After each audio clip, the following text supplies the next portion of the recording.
Hindi ko sinagot ang tawag niya. Patuloy kong nire-reject ang call kahit nakailang beses na itong nagri-ring. Balak ko na ding magpalit ng SIM para hindi na niya ako matawagan ulit, at bago ako magpalit, tinext ko na siya na wag na siyang pupunta dito sa tinitirahan ko kahit kailan. I just need a break for a while. Pumunta na ako sa Songko Modeling para sa isang photoshoot. Halos busy lahat ng mga staffs ngayon sa building, kaya dali-dali na lang akong lumapit kay Ira papunta sa dressing room, para makapag-ayos at makapagpalit na ng damit. Nang matapos na ang lahat, pumunta na ako sa platform at nagsimula na ulit kaming lahat. Pero in between shots, nakaramdam ako ng pagkailang nang magtama ang tingin namin ni Sam. Ramdam ko ang lagkit ng pagtingin niya and para itong tumatagos hanggang sa kaluluwa ko. Pinipilit ko ang sarili kong hindi siya pansinin pero I felt so bothered the whole shoot. There's something wrong with him. Carol, so you heard the news about your modeling career this early morning? Tanong ni Ira sa akin pagkatapos ng photoshoot. Tumango lang ako sa sinabi niya. Ngumiti siya sa akin at inabot ang isang folder. Maraming gustong kumuha sa iyo bilang commercial model and more projects. Tatanggapin mo ba? Tanong niya sa akin. Pero umiling lang ako dahil hindi ko pa ata kaya ang ganoon, hanggang photoshoot lang muna siguro ako dahil marami pa akong dapat ayusin, ni hindi nila alam na may asawa na ako. Papaano pag nalaman na nila? Okay, if that's what you want. Dumiretso na agad ako sa bar kung saan nagtatrabaho si Jessica. Nag-disguise na din ako dahil marami nang nakakakilala sa akin at mahirap iyon. Dali-dali kong itinutok ang camera ko habang nakasakay siya sa isang kotse. Sa pagkakakilala ko, isa itong senador na nagkakaroon ng pangalan. Nagulat ako nang maghalikan na sila sa loob. Sunod-sunod ang kuha ko, buti na lang hindi nila ako nahuli. At pagkatapos kong gawin yun, dumiretso ako sa isang shop para ipaprint lahat ng iyon. Pagkapunta ko sa apartment, nakita ko si Mateo na naghihintay sa akin sa labas, nginitian niya ako at nagbigay sa akin ng bulaklak. Nagulat ako sa binigay niya at tinapunan siya ng tingin. Congratulatory gift yan kasi sikat ka na. Umiling lang ako at binuksan na ang pinto ng apartment. Sabay kaming pumasok at umupo siya doon sa sofa. Tumabi lang din ako sa kanya dahil ramdam ko ang pagod ng buong katawan. Nang bigla na lang magkalat ang mga litrato ni Jessica. Hindi ko alam ang gagawin ko, pupulutin ko na sana ito nang mapansin kung hindi nawawala ang tingin ni Mateo sa mga pictures na nahulog sa sahig. Isa-isa ko na itong pinulot ng biglang agawin sa akin ni Mateo ang litrato. Bakit? Si Jessica talaga to? Tanong niya sa akin habang hawak ang isang picture ng may kahalikan sa loob. Kitang-kita ko ang pagkagulat sa mukha niya. Tumahimik muna ako saglit bago magsalita. Oo, matagal ko na siyang minamanmanan. Sorry, hindi ko nasabi sa iyo agad. Pero kailangan kong ipaalam yan kay Froilan sa tamang panahon. Sabi ko, kinuwento ko din sa kanya kung anong trabaho ni Jessica tuwing gabi. Umiling-iling siya sa nalaman. Pero please Mateo, huwag mong sasabihin kay Jessica ang lahat ng nalalaman mo sa ngayon. Do me a favor, please. Tumango lang siya sa sinabi ko. Tiningnan ko ulit ang mga litratong nakita ko kanina. Hindi pa rin ako makapaniwala na nakakaya niyang magtrabaho ng ganoon kung pwede naman siyang magkaroon ng disenteng trabaho. Sa tingin ko, may dahilan kung bakit yun ang napili niyang trabaho, Trina. Kilala ko na si Jessica simula pagkabata, oo, hindi kayo nagkakaintindihan. Nabubulag siya sa galit niya dahil sa nangyari sa inyo ni Froilan pero hindi ako makapaniwala na kaya niyang pasukin kahit ano, hindi ganito ang pagkakakilala ko sa kanya. Napataas ako ng kilay. I know, Mateo, pero I'm still the real wife of Froilan. Alam kong ako ang sinisisi niya sa lahat ng nangyari pero wala na siyang magagawa kung hindi tanggapin na lang yon. Sabi ko sa sarili ko noon na magiging masaya si Froilan sa piling niya dahil mahal nila ang isa't isa. Pero nagkamali ako, she's cheating on him and I cannot tolerate that. She had been lying the whole time. Hindi rin ako makapaniwala na kaya niya itong gawin sa kanya. Alam ko kung gaano kamahal ni Froilan si Jessica, nasasaktan akong isipin na she's just clinging on him for his money. Napapikit ako, masyado nang magulo ang buhay ko. Idagdag mo pa ang modeling career ko. Kaya pinili kong maghiganti para hindi na ako magmukhang timang. Tao lang din naman kasi ako, napapagod at nagbabago. I'm just saving him from her. Hindi ko rin alam kung bakit ginagawa ko pa rin to para sa kanya kahit ilang beses na niyang ipinamukha sa akin na hindi niya ako mahal. Sabi ko sa kanya noon, hindi na ako makikialam sa kanilang dalawa. Hindi na ako manggugulo at hahayaan ko na lang lahat. Pero nagising na ako, asawa ako ni Froilan at hindi ko na kayang tumakbo sa responsibilidad na yon. Masyado akong nabulag sa pagmamahal ko sa kanya. Masyado kong sinisi ang sarili ko sa lahat ng nangyari. Pero sana maintindihan nila na naipit lang din naman ako at kahit mahal na mahal ko siya, gusto ko na ding makawala, pero I don't have a choice. Dahil paulit-ulit lang nila akong sasaktan, hindi na ako makakatayo kahit kailan. I've never imagined na ganito kahirap ang magiging sitwasyon ko. Oo, handa akong magpakatimang para sa kanya pero iniisip ko na ngayon ang sarili ko. I don't deserve to endure the pain forever. Ako ang sinisisi nila dahil hindi na sila pwede sa isa't isa, pero it's not my fault at all. Pumayag ako dahil akala ko gagana at mamahalin niya ako. It's his parents' choice for not choosing the happiness of their son and let business rule the family. Ang magulang niya mismo ang nagbigay ng threat sa kanya at hindi ako. Pero hindi, meron pa akong bukas at mga susunod pa para itama ang lahat. Sorry Froilan, pero aalis na ako.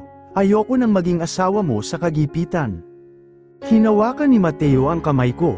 Trina, ay pangako mo sa akin na kahit anong mangyari. Ikaw pa din ang Trina na nakilala ko, huwag kang mabulag sa galit ng dahil lang sa kanya. I smiled at him, pangako Mateo, and I'm really sorry dahil nadadamay ka pa sa lahat ng ito. Nginitian niya lang ako at hinalikan sa noo. Wala yun, pinili ko naman itong gawin lahat para sa'yo.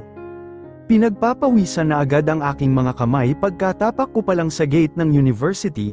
There's a big possibility that he's here but I don't give anymore. Tutal lalayo lang din naman ako sa kanilang lahat. Hindi ko na sila hahayaan na maliitin ako, kasama na doon ang mga kaibigan ni Jessica. Pagkalakad ko sa loob, napatingin lahat sa akin ang mga estudyante, halo-halong reaksyon ang mga naririnig ko. Some was amazed and the other seemed not happy. Habang naglalakad ako, iba ang tingin sa akin ng mga male students, parang asong naghahabol sa pagkain nila. May mga nagtangkang tulungan ako sa mga gamit ko at ihatid sa room pero tinanggihan ko lang silang lahat. Hypocrisy. Hanggang sa nakita ko ang barkada nila Froilan at Jessica. Mas asama ang mga tingin nila sa akin at alam kong may maririnig na naman akong hindi magagandang salita galing sa kanila. Oh, here's the girl, masyado kang desperada para makuha si Froilan, no? Akala mo naman papatulan ka niya kapag naging modelo ka na? Dream on, sabi sa akin ni Rika. Ang matalik kaibigan ni Jessica, hindi ko na sila tinapunan pa ng tingin. Balak ko na sana silang lagpasan kaso hinigit niya bigla ang kaliwa kong braso. Ano ba talagang pinaplano mo? Mamatay ka na lang. Kahit kailan hindi ka mamahalin ni Froilan, you look so desperate. Nanlilisik ang mga mata niya habang binabantaan ako. I want to remain calm as possible pero parang inuubos niya ang pasensya ko. I formed a fist without her knowing. Hindi ko na napigilan ang sarili ko. Pwede ba, wag mo akong pakialaman o diktahan kung ano ang gusto kong gawin. I can do whatever I want. Rika, at bakit, ano bang pakialam mo kung magmodelo ako at maging sikat? Naiinggit ka? O sige, don't worry. Ire-recommend kita sa company ko. Ngumisi ako habang sinasabi yun. Gusto ko nang magalit sa lahat. Masyado na nilang inapakan ang pagkatao ko. They can't blame me if I start to defend myself from everyone else. I had enough of this. Ito ang tatandaan nila. Hindi na nila ako pwedeng banggain ulit. Hindi ako papayag kahit na anong mangyari. What a desperate, mukhang palaban ka na ngayon? Hindi porket sikat ka na pwede mo na kaming banggain na lang. How about if we expose your dirty little secret? Masisira ang pangalan mo kaya wag kang mayabang, galit niyang sabi sakin. Ako pa ngayon, para sabihin ko sa'yo, nung mga panahong mahina ako, hinayaan ko kayong gawin lahat ng gusto niyo sa akin. But now, I will never be that woman again. Hindi ko na ulit kayo hahayaan na apak-apakan at husgahan ako ulit. Wala kang alam na kahit ano tungkol sa akin. Hindi mo alam kung ano ang nararamdaman ko at pwede ba, wag mo akong takutin, dahil hindi ako natatakot sa'yo. Sabi ko sa kanya, nagsukatan lang kami ng tingin at halos gusto ko na siyang sampalin pero pinipigilan ko lang. Ngumiti ako sa kanya ng matamis at umalis agad, naiwan sila doon na nakatunganga pero after that encounter, I felt so free, Sa tinagal-tagal, naipagtanggol ko din ang sarili ko, habang naglalakad ako, halos pinag-uusapan na ako ng ibang tao pero hindi ko sila tiningnan, basta na lang akong dumiretso sa business ad building. Pagkatapos ng pangatlo kong subject, lumabas na ako at dumiretso na sa canteen, pero sa hindi inaasahang pagkakataon, nakita ko silang dalawa doon sa isang sulok, naghahalikan, hindi nila ako pinansin pero napatigil ako sa paglalakad, kahit masakit sa mata ang masa harap ko ngayon. Di ko magawang alisin ang tingin ko, napaka-masokista ko pa rin pala. Biglang nagtama ang tingin nila ni Froilan, hindi ko siya mabasa, umiwas agad ako ng tingin at dumiretso na sa pila, at dahil puro lalaki ang nasa harap, ako na ang pinona nila sa linya ng may halong admiration, dali-dali ko nang dinala lahat ng binili ko sa table kung saan natutulog si Mateo. Napangiti ako, kahit likod, alam na alam kong siya na yon.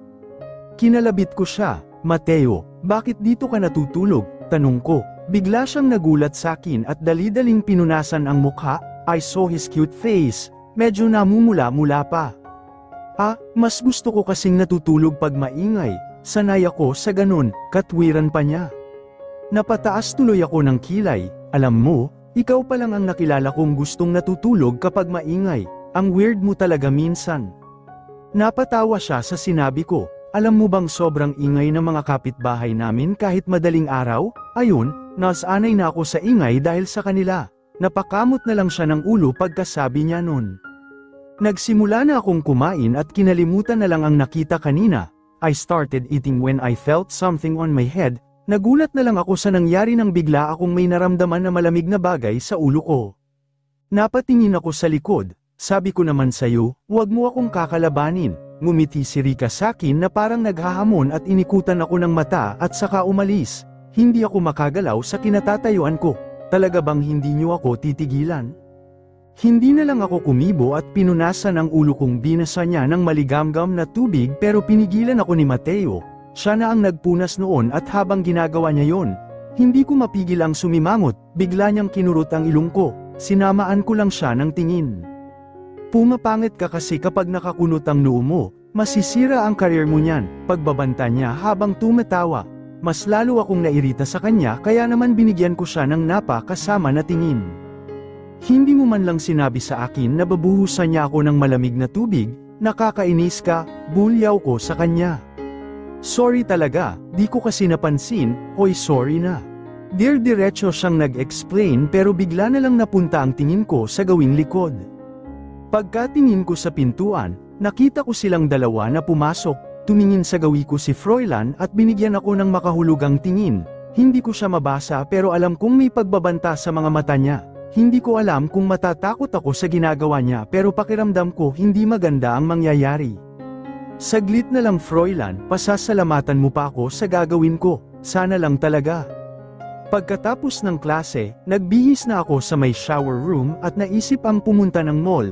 Malapit na pala ang birthday ni Mateo at next week na yun kaya habang hindi pa ako masyadong busy, bibili na ako. Nag-disguise din ako para hindi ako makilala.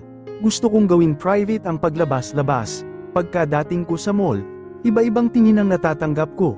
They have this weird look on their faces while I was wearing a mask and sunglass. Hindi naman kasi maaraw pero nakasuot ako ng ganun.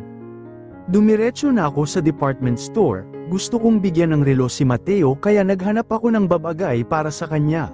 Pupunta na sana ako sa kabilang stall nang magawi ang tingin ko sa hallway. Kitang-kita ko si Jessica na may kasamang matangkad na lalaki, nakaputing t-shirt at itim na pantalon.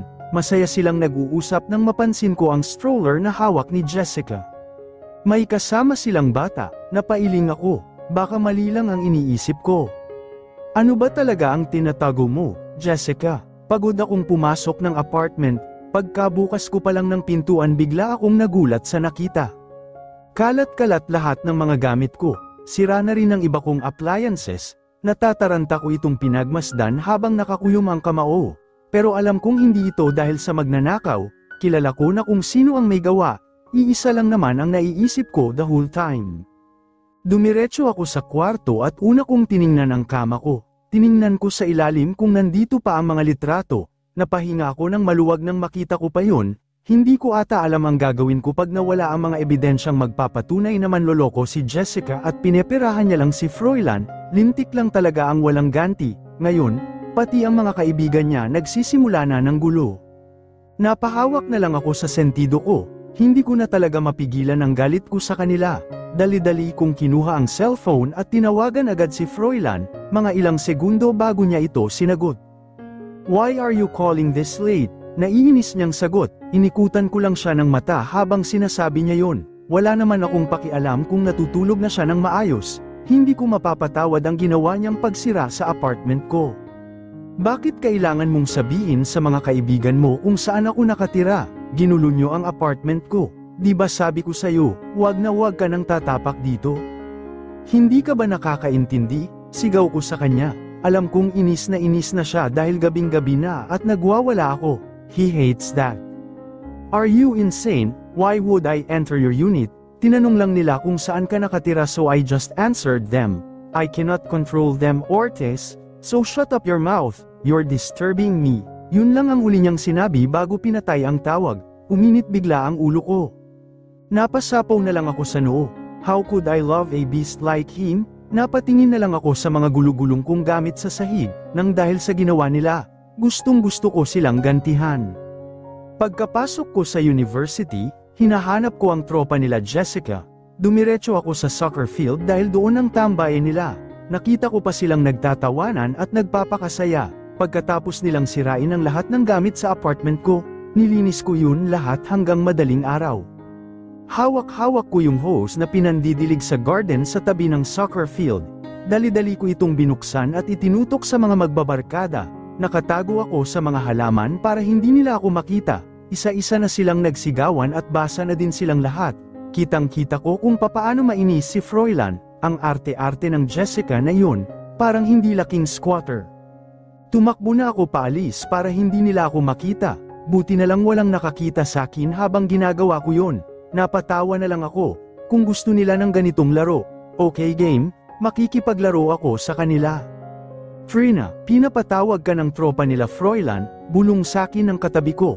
Tumingin ako sa kanya at tinuro niya ang pintuan. Nakita ko silang nag-aabang sakin habang nakatingin ng masama. Tinaasan ko lang sila ng kilay. Sabi ko naman kasi, hinding-hindi na nila ako matatapakan ulit.